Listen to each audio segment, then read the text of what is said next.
नमस्कार दोस्तों, मैं हूं पंडित द्रोणाचार्य शास्त्री और आप देख रहे हैं मेरा अपना YouTube चैनल धर्म संदेश। आज हम प्रसंगवश चर्चा करेंगे आम बात, संधिवात, वात, रक्त और थोड़ा सा क्रोष्ठशीर्ष। इनको हम कैसे अलग अलग नजरिया से देखें। हालांकि ग्रंथ तो बहुत है, चरक संहिता, माधव नृत्य, वैसज रत्नावली, रस रत्न समुच्चय, सारंगधर संहिता में तो बहुत बेहतरीन इसके विषय में चर्चा किया है। लेकिन इन सारे ग्रंथों का सारांश क्या हो सकता है? आपके पास एक व्यक्ति आया और कहने लगा, सर मुझे तो बड़ा दर्द होता है। आपको लगा कि इसको तो वायु से संबंधित परेशानी यानी गठिया है। तो इतना गठिया कहने से तो नहीं चलेगा भाई। आम बात है, संधि बात है, वात रक्त है, अगर घुटनों में है तो घुटनों में क्रोष्ठशीर्ष भी रहता है। तो ये इन चीज़ों को आपको अलग अलग नज़रिया से समझने की ज़रूरत पड़ती है। आम बात के रोगियों को आप पूछो कि सबसे पहले आपको दर्द कहाँ से शुरू हुआ, तो आपको रोगी यही कहेगा त्रिक संधि जो होता है, जहाँ पर 3 हड्डी जुड़े हुए हैं, कुरपर संधि आदि। रोगी कहेगा सर यहीं से, मेरे हाथ के उंगलियों से दर्द शुरू हुआ सर, ऐसा बोलते हैं। इसका मतलब ये समझना चाहिए कि यह आदमी का आम बात लक्षण है। अगर संधि बात होगा तो कहेगा सर मेरा जो दर्द है वो नी ज्वाइंट से हुआ, घुटनों से दर्द होना शुरू हुआ। तो ये चीज आपको इस सामने स्पष्ट हो गया कि अगर किसी के त्रिक संधि से यानी जो 3 हड्डियों के ज्वाइंट है, जहां पर मणिबंध हो गया, हाथ की उंगली हो गई, अगर यहां से दर्द शुरू हुआ है तो नोट करना ये आम बात के रोगी है। आप पूछो कि भाई कहां से दर्द शुरू हुआ, उसने कहा सर हमारे घुटनों से सबसे पहले दर्द शुरू हुई है। तो आपने कहना भाई ये तो जरूर संधिवात का समस्या लगता है। उसको पूछो कि भैया बुखार आता है कि नहीं, या कभी आया कि नहीं। अगर वो कहता है हाँ जी जरूर बुखार आता रहता है, तो आपको लगे या आपको समझना चाहिए कि ये आम बात के रोग है। अगर कहता नहीं सर कभी बुखार नहीं आता, तो आपको ये नोट करना है कि ये संधिवात का रोगी है। आपको बहुत आनंद आएगा। इस वीडियो के लास्ट तक आप बस बने रहो। वात रक्त में बुखार की अगर हम बात करेंगे तो या तो बुखार आता ही नहीं है, ज्यादातर जो पेशेंट है उनमें बुखार नहीं आता। अगर बुखार आ गया तो 99 से लेकर के 100 तक पहुंच जाता है बुखार की मात्रा। तो ये वात रक्त की है। ऐसे ही क्रोष्ठशीर्ष में भी यही हाल है, आता नहीं है, ज्यादातर दिखाई नहीं देता। अगर आ गया तो फिर बहुत ज्यादा हाई लेवल का बुखार आता है उनका। अगर हम वेदना का आरंभ कहां से हुआ ये समझने का प्रयास करेंगे तो त्रिक संधि आम बात है, नी जॉइंट संधि बात है। तो लघु पर्व संधि से शुरुआत हाथ और पैर की अंगुलियों से होता है। विशेष करके रोगी ने अगर कहा कि सर मेरे ना पैर के जो अंगुष्ठा है वहां से दर्द शुरू हुआ, तो समझ लो कि ये वात रक्त का समस्या है। फिर बस आपके दिमाग से संधिवात और आम बात दोनों ही हट गया, क्रोष्ठशीर्ष भी हट गया, एक रह गया वात रक्त। हुई ना बात। अब इसके बाद आपको पूछना चाहिए वेदना का प्रमाण। भाई इस व्यक्ति में कितना वेदना होगा, किस तरह का वेदना है। तो अगर वो आम बात के रोगी होगा तो कहेगा भैया वृश्चिक के डसने के समान तीव्र वेदना होता है और हमेशा वो बना रहता है। ऐसा नहीं कि अभी वेदना हुआ, थोड़ी देर तक रहा, उसके बाद फिर बंद हो गया। आम बात में ये नहीं बात होती। ये बात होती है संधि बात में। यहां मंद वेदना धीरे धीरे बढ़ता है और उसके बाद एक स्थिति में आकर के बंद हो जाता है। फिर से सुनना, आम बात में वृश्चिक दंशवत वेदना होता है, संधि बात में ऐसा वेदना कि बिल्कुल सुई के चुभन की तरह, ऐसा लगता है कि अंदर से कोई सुई चुभ रहा है।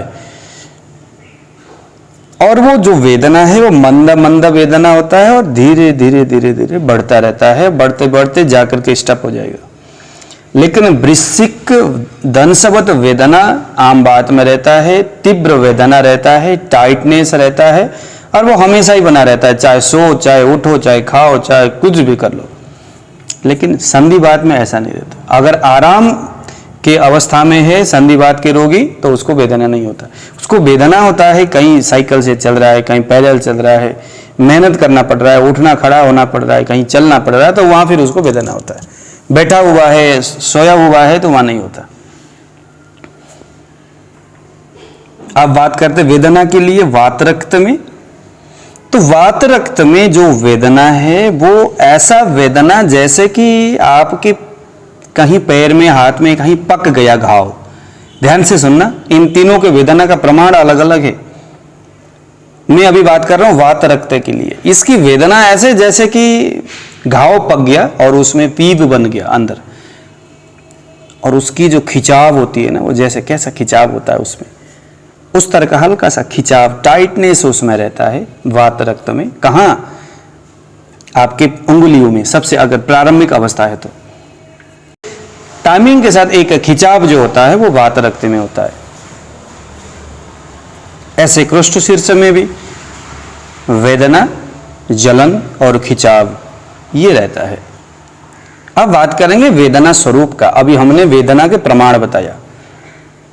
आम बात की जो वेदना है वो संचारी रहता है, क्योंकि ये आम है, तीक्ष्ण वायु के वेग से वो आम जहां जाएगा वहीं उसने वेदना शुरू करना है। तो यह संचारी वेदना कभी यहां कभी वहां, नीचे और ऊपर खिसकता रहता है, घूमता रहता है। कभी पता चला आज रोगी बोलता है मेरे तो घुटनों में दर्द हो रहा है, कल बोलेगा थोड़ा सा ऊपर क्या कहते, थोड़ा सा कटी प्रदेश में दर्द हो रहा है, कभी बोलता है मेरे तो हाथ में दर्द हो रहा है। कभी हाथ में दर्द होते हुए उसके जानू स्थान में दर्द होना शुरू हो जाता है। तो ये कभी नीचे से ऊपर, कभी ऊपर से नीचे, जहां जहां जो वायु है आम को लेकर के जाएगा वहीं वहीं पर टाइटनेस के माध्यम से वायु का जो आवरण होगा, तो वहां फिर उसका दर्द उसी स्थान में शुरू हो जाएगा। ये वेदना का स्वरूप आम बात का है। रोगी से पूछो कि दर्द कहां होता है, तो फिर ये दोबारा पूछो कि भाई जो यहां दर्द होता है कितने दिन तक रहता है। तो अगर रोगी बोले कभी यहां होता है, कभी वहां होता है, कभी ऊपर होकर के दर्द तुरंत एकदम नीचे पहुंच जाता है, फिर बीच में थोड़े थोड़े करके खिसकता रहता है, तो जो संचारी वेदना है वो आम बात का है। लेकिन संधि बात में प्रसारणी वेदना है, प्रसार होता है इसमें, प्रसारणम च, प्रसार होता है, धीरे धीरे धीरे धीरे एकदम सीधे जो है ना आगे की ओर ये बढ़ता है, गैप देकर। आम बात की तरह ये घूमता नहीं है, जैसे पहले आपके पैरों में हुआ, फिर घुटनों में हुआ, फिर जंघा में हुआ, फिर आपके कटी प्रदेश में हुआ, फिर ऐसे करके जो है ना ये धीरे धीरे धीरे धीरे ऊपर की ओर आता है, फिर ऊपर से नीचे की ओर आता है। लेकिन ये गैप नहीं देगा, इधर से उधर आपको धोखा नहीं देगा। ये संचारी नहीं है, प्रसारी है। ये प्रसरण होता है इसमें, एकदम धीरे धीरे धीरे धीरे ऊपर की ओर उछलता है, ऊपर चलता है। तो प्रसारण जो है संधिवात का वेदना स्वरूप है। अब वातरक्त, ये तो आप जानते पैर के जो अंगुष्ठा है उसी में ही वातरक्त का दर्द होता है, और क्रोष्ठ शीर्ष में क्योंकि घुटनों से संबंधित समस्या है तो इसमें घुटनों में ही दर्द होता है। अगर हम बात करेंगे कि दर्द किस वक्त होता है तो इसको भी आपने जरा नोट करना है। अरे भैया आपका दर्द कब होता है, तो आम बात के रोगी बोलेगा भाई पूछो मत, हमें तो हमेशा ही दर्द होता रहता है, चाहे सो तो दर्द, चाहे उठो तो दर्द, खाते वक्त दर्द, बैठते वक्त दर्द, बाथरूम में जाकर के बैठो तो इतना दर्द होता है तो पूछो मत। लेकिन संधि बात में ऐसी स्थिति नहीं है। वहां चलते फिरते बेशक दर्द बहुत ज्यादा हो, लेकिन आराम के वक्त उसको कभी भी यानी स्थिरता के स्थान में, स्थिति में वेदना नहीं होता है, अस्थिर स्थिति में ही वेदना होता है। लेकिन वात रक्त को दोपहर में कभी दर्द नहीं होता। उसको पूछोगे कि रात में दर्द होता है तो वो जरूर कहेगा कि हाँ सोने के बाद बहुत भयानक दर्द होता है, सिर्फ रात में, दोपहर में नहीं, सिर्फ रात में दर्द। जहां सिर्फ रात में ही दर्द हो समझ लो कि वात रक्त है। अब आ गया स्नेहन। अक्सर जो वैद्य है, अक्सर जो लोग हैं, वैद्य तो मैं नहीं कहूंगा, जो पढ़े लिखे जो डॉक्टर जो वैद्य कभी भी गलत काम नहीं करते, लेकिन कुछ सोशल साइड में यूट्यूब वीडियो को सुन करके जो लोग तेल बना लेते हैं मसाज के लिए, अरे भाई साहब पूछो मत, बहुत ज़्यादा दर्द हो रहा है, क्या करें। अरे आप एक काम कर लो, आप बाजार से कुछ तेल लेके आओ और उससे मसाज करो। तो मसाज कहाँ करे? मसाज का मतलब है स्नेहन देना। तो स्नेहन किसको देना है और कहाँ नहीं देना है? तो मैं आपको बताऊं कि आम बात के जो रोगी है वो, उनको अगर आप स्नेहन दोगे तो स्नेहन देने के बाद उसके दर्द और ज्यादा बढ़ जाता है। आपने गलती से या भूल के कभी किसी को स्नेहन दिया, कोई तेल दिया, चाहे नारायण तेल हो, चाहे महानारायण तेल हो, चाहे तिल का तेल हो, चाहे सरसों का तेल हो, आपने खुद से कुछ बना करके आपने दिया, ऐसा कोई तेल जो आपने किसी रोगी को दिया और तेल मालिश करने के बाद रोगी आपको आके बोलता है कि सर मेरा दर्द और बढ़ गया, तो तुरंत उस तेल के मालिश बंद कर दो और ये दिमाग में बैठाओ कि यार इसका तो ये आम बात है। तो आम बात में स्नेहन नहीं बल्कि रुक्ष स्वेदन की जरूरत होती है। तो आपको तुरंत क्या करना चाहिए? ऐसे रोगी को रेत ले करके तवे में गर्म करके एक कपड़े के अंदर डाल करके उसे सिकाई करनी है। तो रुक्ष वालों का स्वेद ही आम बात का बेहतरीन तरीका है। लेकिन संधिवात में इसका जस्ट उल्टा है, क्योंकि संधिवात में वायु के वजह से उसकी जो घुटना है, जो जानु है, वहां पर जो है कि वायु का संधियों में रहना आम बात क्यों होता है, संधिवात क्यों होता है? इसीलिए होता है कि उस व्यक्ति के घुटनों में या संधि स्थान में वायु अंदर जाकर के प्रवेश कर गया, उसके मज्जा स्थान में, जो वहां पर जो कफ का जो मज्जा है घुटनों के अंदर या जॉइंट स्थान में, जहां जहां पर संधिवात के दर्द होती है, तो वहां पर वायु के प्रवेश होने की वजह से अब वायु में होता है रुक्ष गुण। तो उस रुक्षता को कौन मिटाएगा? स्नेहन मिटाएगा। तो इसीलिए जब आपने किसी को तेल दिया, उसके मसाज करने से रोगी ने कहा आहा मजा आ गया जी, बहुत आराम मिल रहा है मुझे, तो आराम जो वो मिला वो इसीलिए मिला क्योंकि उसने स्नेहन किया यानी मसाज किया।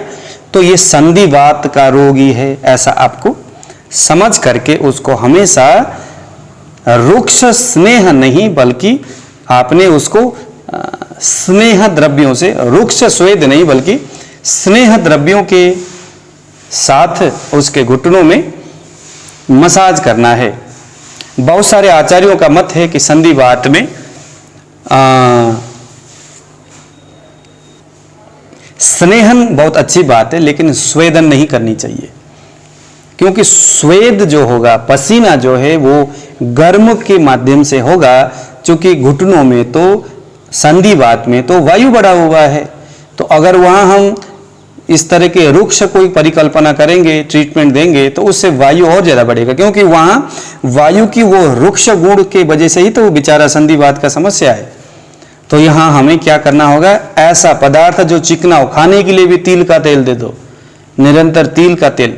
मैं तो रोगी को अक्सर ये बोलता हूं, हमारे गुरुजी जो है बोला करते थे कि काली जो तिल है उसको कम से कम 10 केजी काली तिल और 1 केजी वहां गुड़ मिलाओ, क्योंकि गुड़ जो है मधुर द्रव्य है, ब्रह्मणत्व का काम करेगा।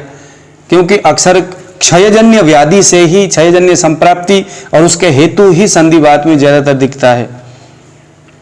नष्ट हो गया, सूख गया, उसके वजह से संधिवात हुआ है। तो यहां पर तिल का तेल, क्योंकि तिल के तेल हालांकि स्नेहन तो जरूर है लेकिन कुछ उष्णता भी है, तो यहां पर अगर हम गुड़ से मिश्रित अगर तिल के तेल का प्रयोग पीने के लिए देंगे रोगी को, और उसके साथ साथ में उसी में कुछ अन्य स्नेहन आयुर्वेदिक जड़ी बूटियों का जो जिसमें स्नेहत्व गुण है, जो पसीना को निकालता है, जो जिसके अंदर लुब्रिकेशन का काम करता है, ऐसे चीजों के साथ मिश्रण करके अगर तेल अगर आप प्रयोग कर तैयार करके रोगी को अगर आप मसाज के लिए देते हो तो उनको बड़ा आराम आता है। तो आराम आने का मतलब आपको ये समझना चाहिए कि यह व्यक्ति संधिवात से पीड़ित है। वात रक्त का थोड़ा अलग हिसाब किताब है। वात रक्त में उसको स्नेहन से कष्ट तो नहीं होता पर आराम भी नहीं होता, इसीलिए स्नेहन यानी मसाज, तेल का मसाज हमें सिर्फ संधिवात में ही करना है। वात रक्त, क्रोष्टशीर्ष और आम बात, इन तीनों में तेल मसाज से कोई आराम नहीं मिलेगा, बस हमें यह चीज समझना है। लेकिन आम बात के रोगी को अगर आप मसाज मालिश दोगे ना, तेल दोगे, स्नेहन दोगे, तो उसको और ज्यादा, क्योंकि टाइटनेस वहां तो आम में तो स्नेहन है ना, आम स्नेह स्वरूप है, चिकना है वो, है ना, पिछिल गुण है उसमें, चिकनाहट है आम में, कफ में, कफ का ही तो एक रूप है ना आम, तो उसी के भर जाने से, बढ़ जाने से, वायु के है ना, तो इसके वजह से वहां पर अगर हम और ज्यादा स्नेहन देंगे तो उससे टाइटनेस बढ़ेगा, रोगी को चलने फिरने में ज्यादा दिक्कत होगी, मजा नहीं आएगा।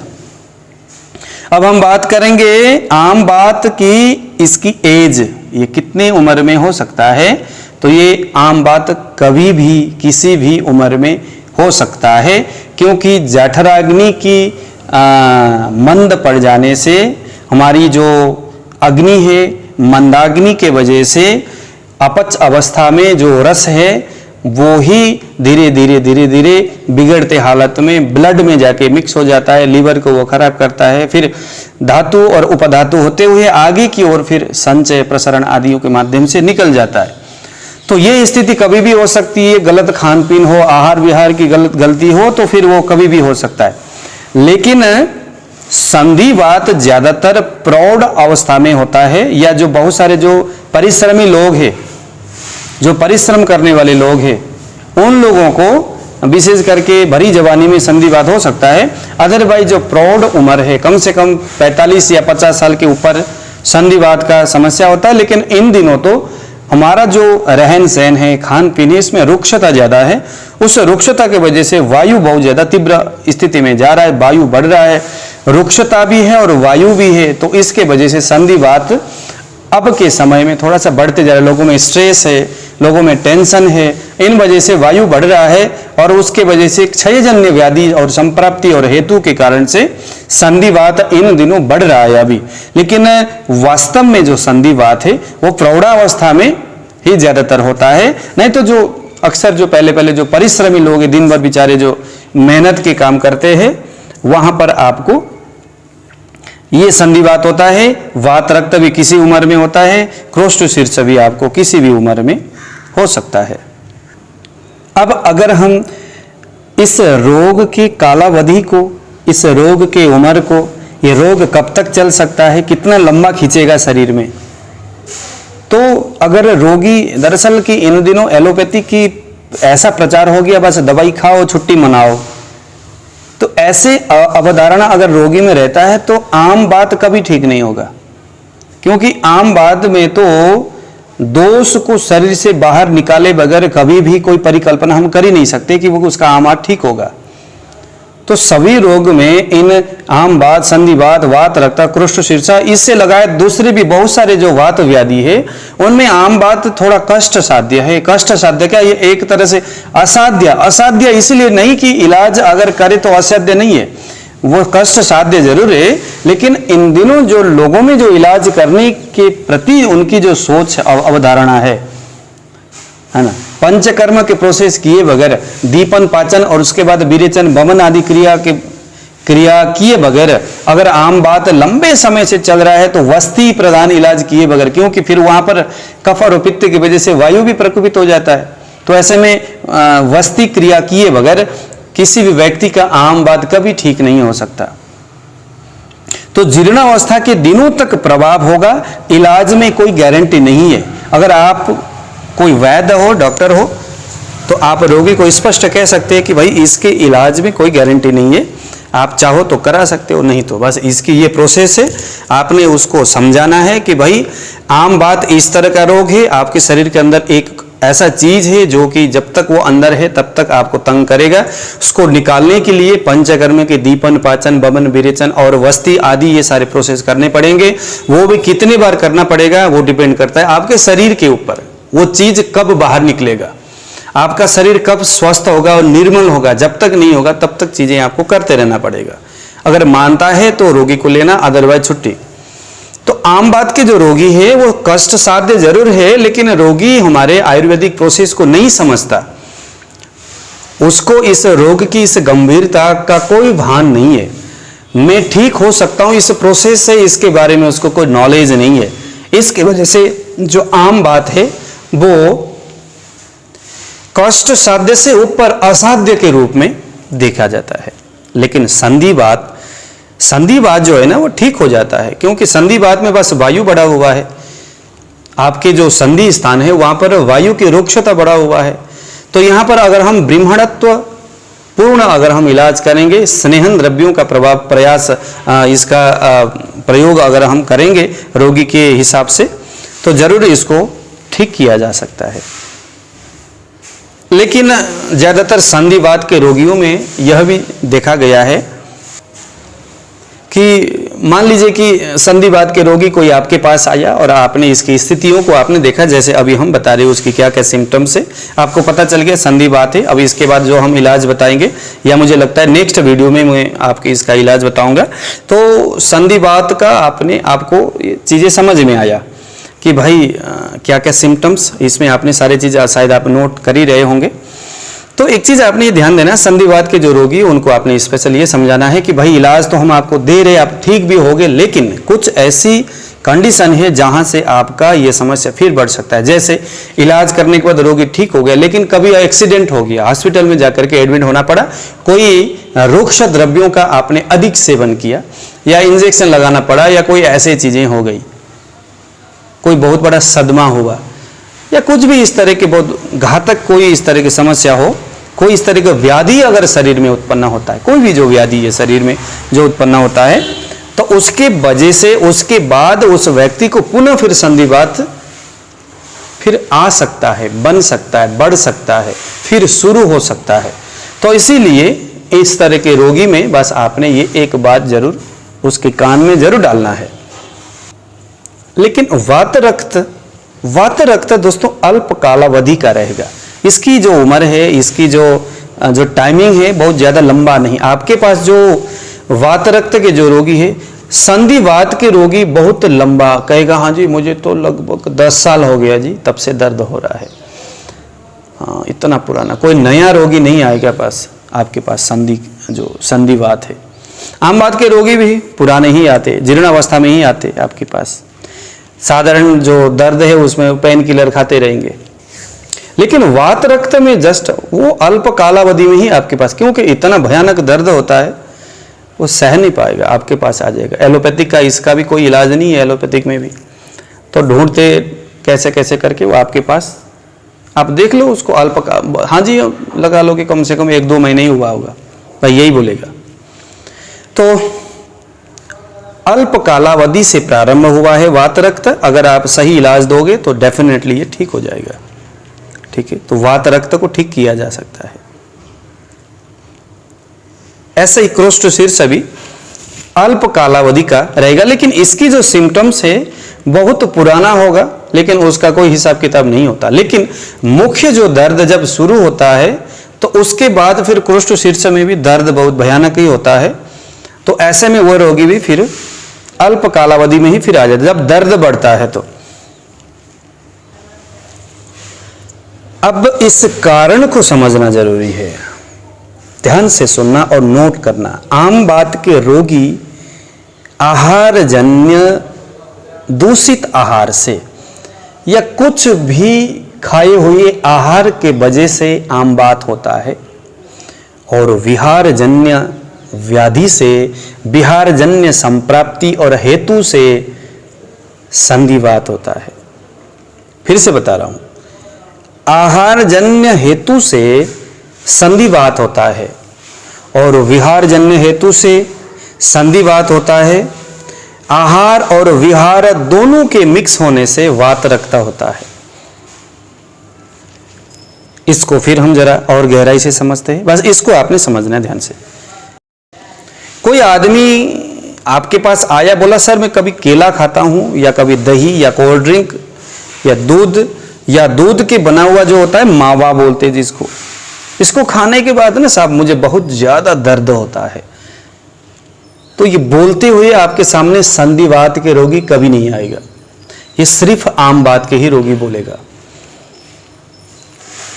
लेकिन आम बात के रोगी ये भी कभी नहीं बोलेगा कि सर हम वहां गए थे घूमने के लिए और उसकी वजह से मुझे दर्द बढ़ा, मैं ऊपर छत में सोई थी और मुझे दर्द बढ़ा, शीत लग गया। ये आम बात के रोगी ज्यादातर नहीं बोलते, ये बोलेंगे आपको संधिवात के रोगी।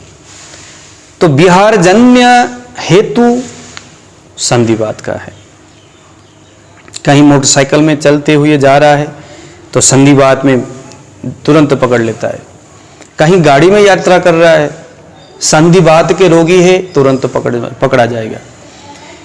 तो कहीं वो ग्राउंड में फुटबॉल खेलने के लिए या कुछ भी खेलने के लिए ग्राउंड में जाता है, यानी विहार, जिससे कि विविध प्रकार के खाने के अलावा जो कुछ भी क्रियाएं होती है वो सारे ही विहार में आता है। वो सारे चीजें जो है ना, जैसे गुस्सा करना वो भी एक प्रकार का विहार जन्य हेतु है, जैसे कि अधिक शारीरिक संबंध बनाना वो भी विहार जन्य हेतु है, पानी में स्विमिंग करना ये भी विहार जन्य हेतु है, साइकिलिंग करना बहुत ज़्यादा ये भी विहार जन्य हेतु है। तो जहाँ पर मूवमेंट होता है, जहाँ पर गति होती है वो विहार है, तो उसका ही हेतु संधिवात में दिखता है।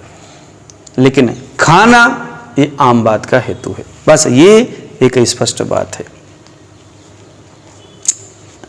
वात रक्त, मैं आपको एक बेहतरीन इलाज बताऊंगा। मैं आपको फिर भी बता रहा हूं कि ये जो अभी जो मैं आपको जो समझा रहा हूं ना, एक आसान तरीका से, आप शायद इसको नोट भी करते रहे होंगे, कर रहे होंगे। तो ये मैंने किसी सोशल साइट में किसी अच्छे आयुर्वेदिक गुरु के द्वारा बताया हुआ एक चीज था। इसको थोड़ा सा मैंने अपने नॉलेज को, अपनी बातों को लगा करके मिक्सअप करके मैं, ताकि आप तक एक आसान भाषा में, एक आसान लफ्ज में, एक आसान तरीका से आप तक पहुंचाओ, ये मेरा प्रयत्न था। तो वात रक्त जो है वो आहार और विहार, इन दोनों के हेतु और संप्राप्ति के कारण से वात रक्त ज्यादातर दिखता है। जैसे मानो कि एक बस ड्राइवर या ट्रक ड्राइवर या कार को ड्राइव करने वाला बंदा दिन भर गाड़ी को चलाना पड़ता है, तो गाड़ी चलाने से वायु के हेतु ये एक प्रकार का विहार हो गया, ड्राइव कर रहा है। और चूंकि रास्ते में वो कभी चाय पी रहा है, कभी मसालेदार कुछ खा रहा है, कभी कहाँ पराठे खा रहा है, कभी कहाँ पता नहीं किस तरह के, किसने बनाया, किस तरह के बनाया, क्या डाला क्या नहीं डाला। जो ड्राइवर जो लोग होते वो बेचारे दिन भर बाहर ही होते, घर के रोटी तो ज्यादा ये बेचारे खा नहीं पाते, घर के बाहर ही रहते ज्यादातर। तो यहाँ पर आहार और विहार दोनों ही दूषित है, दोनों ही यहाँ हेतु है। तो ऐसे में अब देखो, गाड़ी ड्राइव करते वक्त क्लच को दबाना, पैर हमेशा है ना ठंडी हवा के संपर्क में नीचे आता रहता है, वो नीचे की ओर लटकता रहता है उनका पैर। तो क्रोष्ठ शीर्ष में भी अक्सर ये समस्या होता है, इसके हेतु है क्रोष्ठ शीर्ष भी। तो लेकिन वात रक्त, आप उनको पूछो, देखो कि बंदा किस टाइप का है, उसको पूछो कि आप ड्राइवर हो, कि आप ज्यादातर ड्राइव करते हो, बाहर आप जाते हो घूमने के लिए, तो वात रक्त के रोगी होगा तो वो जरूर यस बोलेगा। ये तीन बातें, खाना गलत, दिन भर चलना, या आहार और विहार, और कहीं पर भी बैठता होगा पैर को नीचे लटका करके, जैसे कुर्सी में दिन भर बैठे रहो। जो सरकारी नौकरी करने वाले, जो प्राइवेट सरकारी जो बंदे जो दिन भर कुर्सी में बैठे रहते हैं, तो उनका जो पैर है कुर्सी से नीचे की ओर लटका हुआ रहता है, बेशक वो जमीन में टच होता है, लेकिन तो समझ में आया होगा आपको। तो आहार और विहार हेतु है जिनका, तो यहां वात रक्त होगा। अब हम एक चीज रह गया, इसका नाम है स्वेलिंग, सूजन, शोथ। तो आम बात के रोगी होगा तो कहेगा हाँ जी स्वेलिंग होती है। संधिवात के प्रारंभिक अवस्था में बेशक स्वेलिंग हो, लेकिन बाद में नहीं होता, वायु की तीव्र वेदना की वजह से, प्रभाव की वजह से स्वेलिंग सूख जाता है, खत्म होता है। तो आम बात के जो रोगी है उसको स्वेलिंग होता है, अक्सर होता ही रहता है, पैरों में, हाथ में, फेस में। संधिवात में कभी कभी स्वेलिंग होता है, अक्सर होता नहीं है। प्रारंभिक अवस्था में स्वेलिंग रहता है, लेकिन बाद में नहीं रहता। वात रक्त में मंद शोथ पर्व संधियों में कभी कभी दिखता है ना, घुटनों, अपना ये पैर के जो उंगलियां हैं वहां पर वात रक्त में स्वेलिंग दिखता है। ऐसे ही क्रोष्ठ शीर्ष में आपको उसके घुटनों में स्वेलिंग दिखता है। दोस्तों, आम उष्ण स्पर्शी है, इसीलिए आम बात के रोगी को स्पर्श करोगे तो कुछ उष्णता आपको महसूस होगा, लेकिन संधिवात में वो बात नहीं है। संधिवात में कभी कभी कुछ परिस्थितियों में वातपूर्ण द्रुति रहता है। आपके दोनों हाथ उसके घुटनों में रखो तो ऐसा लगता है कि जैसे आप किसी बैलून के ऊपर अपने हाथ रख रहे हो, भयानक वात संधि की परिस्थितियों में।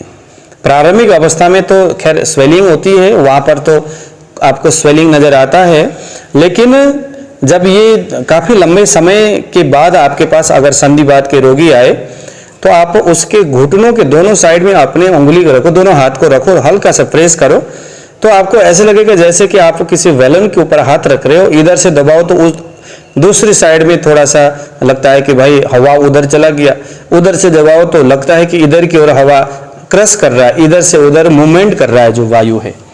ये चीज आपको स्पष्ट नजर आएगा। वात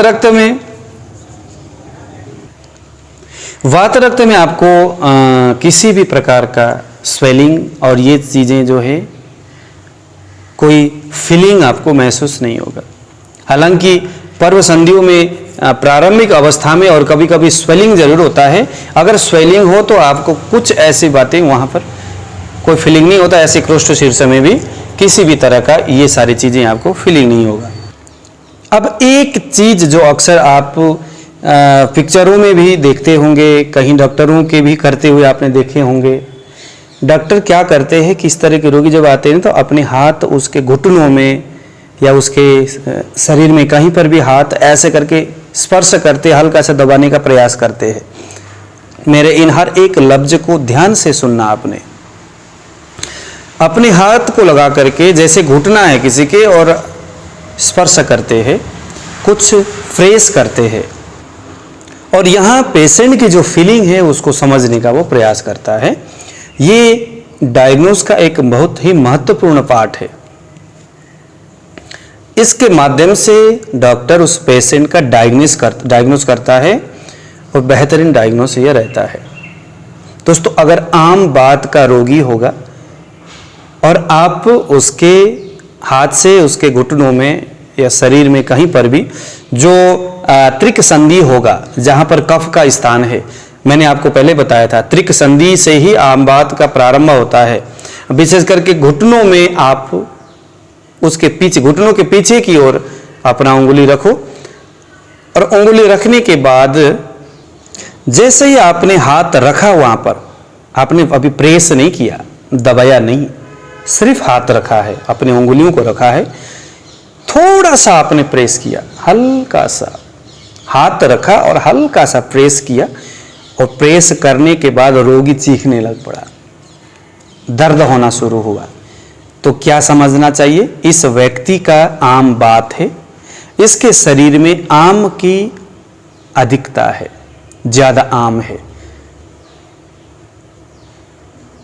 स्पर्श किया, हल्का सा प्रेस किया, दर्द नहीं हुआ, लेकिन थोड़ा ज्यादा प्रेस किया तो दर्द हुआ। तो ये आम बात तो है, लेकिन आम जीर्ण अवस्था में है या आम अभी कम है, इसकी अग्नि बहुत ज्यादा मंद नहीं है इस वक्त। पहले था जब ही आम बना, लेकिन इस वक्त किसी कारण से अग्नि इसका बहुत खराब नहीं है।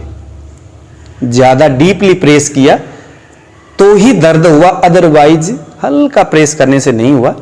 इसका मतलब क्या है, आम तो है लेकिन ज्यादा नहीं है, जीर्णावस्था का आम है। अब संधिवात में तो कितना मर्जी दबाओ, कोई दर्द का फीलिंग नहीं होगा। वात रक्त में अब यहां दबाना कहां है, उसके अंगुष्ठों में दबाना है, पर्व संधि में। तो वहां पर अगर स्वेलिंग होगा तो दर्द का महसूस होगा, लेकिन हल्का स्पर्श से या थोड़े से प्रेस करने से रोगी को कोई दर्द नहीं। वात रक्त में अगर कुछ ज्यादा प्रेस करे तो वहां दर्द उसको होता है। तो समझना कि इसको वात रक्त है और इलाज इसका वात रक्त की होनी चाहिए। क्रोष्ठ शीर्ष में स्पर्श से और दबाने से कोई दर्द नहीं होता। और अगर आप आयुर्वेदिक डॉक्टर हो, मैं आपको अगर ये चीज सिखा रहा हूं, आम बात और संधिवात के भेद को, और विशेष करके वात रक्त और क्रोष्ठ शीर्ष के भेद को, तो ये एक आकुंच अनुप्रसारण, इस बात को समझाए बगैर तो हमारे आज का वीडियो कहां पूरा होगा, और इस चीज को जाने बगैर आपकी आज की नॉलेज कहां पूरा होगा। इसलिए जरा नोट करिए, आकुंचन और प्रसारण। यदि आम बात का रोगी होगा तो उसको बेड में लेटाओ पहले तो दोस्तों आम बात की जो रोगी है उसका आकुंचन तो होता है लेकिन प्रसार नहीं होता। समझ में आया आपको? खिंचाव होता है लेकिन बाहर प्रसार नहीं होता। प्रसार का मतलब जैसे पैर को ऊपर की ओर खींचा, ये खींच तो सकता है वो, लेकिन खींचने के बाद उसको आप कहोगे कि भाई आप पैर को नीचे की ओर ले जाओ उठा करके, तो ये चीज उससे नहीं होगा। तो जहां आकुंचन तो होता है लेकिन प्रसारण नहीं होता, वो आम बात है। लेकिन जहां प्रसारण तो होता है, प्रसारण करने से जहां आराम मिलता है, लेकिन आकुंचन खींचने से जहां दर्द होता है, खींचा नहीं जा सकता। जहां प्रसारण होता है, क्योंकि वायु का जो स्वभाव है आप जानते हो, वो प्रसारण है, चल गति है, उसमें सूक्ष्म वेग है, चल वेग है, चल गति है, बाहर की ओर भागने का प्रयास करता है। लेकिन कफ का स्वभाव है आकुंचन, वो खींचता है, वो सिमटता है, वो चिपक जाता है, वो चिपट जाता है, वो अपने में समाहित हो जाता है, वो एक होने का प्रयास करता है। तो इसी से आप अंदाज लगा सकते हो कि कफ आम बात है और वायु संधि बात है। तो आम बात में आकुंचन तो होता है लेकिन प्रसारण नहीं होता, संधि बात में प्रसारण तो होता है लेकिन आकुंचन नहीं होता। रोगी को बेड में लेटाओ और उसको कहो कि भैया आप घुटनों को अपनी ओर मोड़ो, हाथ को अपनी ओर मोड़ो, तो ये चीज नहीं होगा। बहुत सारे लोग आप देखते होंगे हाथ को ऊपर तक उठा नहीं सकते, हाथ को ऊपर नहीं उठा सकते, हाथ को खींच नहीं सकते। तो खींचना, उठा करके अपनी ओर खींचना, ये एक आकुंचन है, ये गति आम बात का है। लेकिन ये गति संधि बात के जस्ट विपरीत है। तो कुल मिलाकर के आकुंचन हो जहां लेकिन प्रसारण ना हो वो आम बात है, और प्रसारण हो बट आकुंचन ना हो वो संधि बात है। तो इन दोनों रोगी में ये बात आपको स्पष्ट नजर आती है। वात रक्त में न तो आकुंचन न तो प्रसारण, इसे कोई लेना देना नहीं है। कृष्ठ शीर्ष में संकोचन और प्रसारण, इन दोनों में ही दिक्कत होता है। उनके घुटने जो है एकदम टेढ़ा सा हो जाता है, उनका न तो आकुंचन होता है न प्रसारण होता है। बड़ा अजीब का रोग है ये कृष्ठ शीर्ष। अब एक बहुत महत्वपूर्ण टॉपिक है, उसके बाद हम अपनी बात को यहीं पर समाप्त करेंगे। आवाज आना, अगर आम बात के रोगी होगा तो वो चूंकि श्लेष्मा से युक्त भरा हुआ उसका पूरा शरीर है, तो कोई कटकट कुटकुट करके आवाज नहीं आएगा, लेकिन दर्द होगा बहुत भयानक। लेकिन दोस्तों संधि बात में कटकट करके आवाज आता है, उसके घुटनों से आवाज आता है ना, उसके हाथ के हर जगह वो जब कटकट करके उसको बोलो भाई आप जरा अपने हाथ को उंगलियों को बजाओ, तो उसी समय कटकट कटकट करके बजाना शुरू करेगा। घुटनों को जरा जरा ऐसा करके फेंकने के लिए कहो, है ना, लात मारने के लिए बोलो, तो उसके घुटनों के हर एक जगह से आवाज आना शुरू होता है। तो ये संधि बात में आवाज आता है, आम बात में आवाज नहीं आता। वात रक्त और कोष्ठ शीर्ष में कोई आवाज नहीं आता। और एक चीज वात रक्त में ये देखा गया है कि वात रक्त रोगी को अगर संधि बात भी है तो संधि बात में तो कटकट करके आवाज आता है, अगर उसी को वात रक्त भी है तो उसके पैर की जो अंगुष्ठा है, जो अंगुलियां है, वहां पर आवाज नहीं आएगा, बाकी जगह वो आ सकता है। तो वात रक्त का जो मूल स्थान है, जो पर्व संधि है, वहां पर कहीं पर भी चढ़ चढ़ करके आवाज नहीं आता। मगर संधि बात भी अगर उसको है तो उसको घुटनों में आ सकता है, हाथ के हर जगह उसको कट करके आवाज आएगा, लेकिन उसके पैर के जो अंगुष्ठा है वहां पर कोई आवाज नहीं आता। ऐसे ही कृष्ठ शीर्ष में भी किसी प्रकार का आवाज नहीं आता। तो दोस्तों इस प्रकार से हमने आम बात, संधि बात, वात रक्त और कृष्ठ शीर्ष के बारे में समझने का प्रयत्न किया कि इन रोगों को किस तरह से, क्योंकि रोगी जब आपके सामने आता है तो आपके सामने कोई एक सिंपल सा, एक बेहतरीन छोटा सा कोई एक फार्मूला आपके दिमाग में पहले से ही होनी चाहिए, जो कि रोगी आया तो फिर आपके दिमाग में वो तमाम तरह के जो वायु के जो विविध प्रकार के जो व्यवस्थाएं, जो बातें वो दिमाग में घुमाने की जरूरत न पड़े।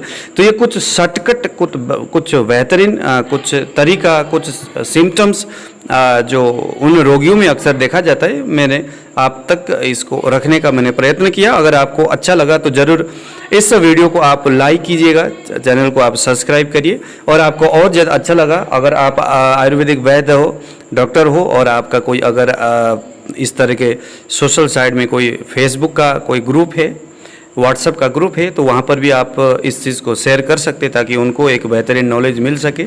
अगर आपको लगता है कि मैं कहीं कुछ गलत बोल रहा हूँ, क्योंकि गुरु शिष्य परंपरा से सीखा हुआ हूँ, मैं खुद भी स्टडी करता रहता हूँ। जिंदगी जो है वो गलतियों का पुतला होता है। इंसान गलत वो हमेशा हर जगह वो करता रहता है और अपनी गलतियों से वो खुद सीखने और समझने का प्रयत्न करता है। तो मैं कहाँ गलत कर रहा हूँ, अगर मेरे समझ में नहीं आया तो ज़रूर आप मुझे कमेंट बॉक्स में उस चीज़ को लिखने का प्रयास करिए। और साथ में मुझे आप ये भी बताइए कि आप कौन से स्टेट में रहते हो, आप ज़रा कमेंट बॉक्स में उसको लिख लीजिए। आप किस किस कार्य क्षेत्र में, किस किस प्रोफेशनल लाइफ में आप हो, और आप ये जो मेरे वीडियो आप देख रहे हो ये किस मकसद से आप देख रहे हो। क्या आप घर में ही रह करके अपना खुद के ट्रीटमेंट या आयुर्वेद को समझने का प्रयास करते हो, या क्या आप आयुर्वेद के स्टूडेंट हो। दोस्तों इसीलिए क्योंकि मुझे जब इससे आगे जब मैं अब नेक्स्ट वीडियो जब मैं बनाऊंगा तो आपके कमेंट के आधार पर मैं अपना वीडियो तैयार करूंगा। अगर आप सभी लोग स्टूडेंट हो आयुर्वेद के, तो मेरा जो बोलने का जो शैली है, जो तरीका है, और जिन चीज़ों को मैं लेकर के मैं अपना वीडियो बनाऊंगा वो थोड़ा सा आयुर्वेदिक डीपली थोड़ा सा नॉलेज को लेकर के मैं चलूँगा। अगर आप लोग में से बहुत सारे ऐसे लोग हैं जो साधारण घर के महिलाएं हैं, या ऐसे लोग जो कि आयुर्वेद को जस्ट समझना चाहते हैं, जानना चाहते हैं, हल्का फुल्का अपने खुद के लिए एक जीवन शैली को परिवर्तन करने के लिए, सेट करने के लिए, तो फिर मैं अपना जो शैली है वो मैं, क्योंकि मेरे लिए एक ये जानना बड़ा ज़रूरी होता है कि जो लोग मेरे वीडियो को सुन रहे हैं, समझने का प्रयास कर रहे हैं, नोट कर रहे हैं, वो कहाँ से है और किस तरह के उनकी अभिलाषा मेरे प्रति क्या है। अगर आप मुझे कमेंट में लिखेंगे तो मुझे नेक्स्ट वीडियो बनाने में बहुत आसान आएगा।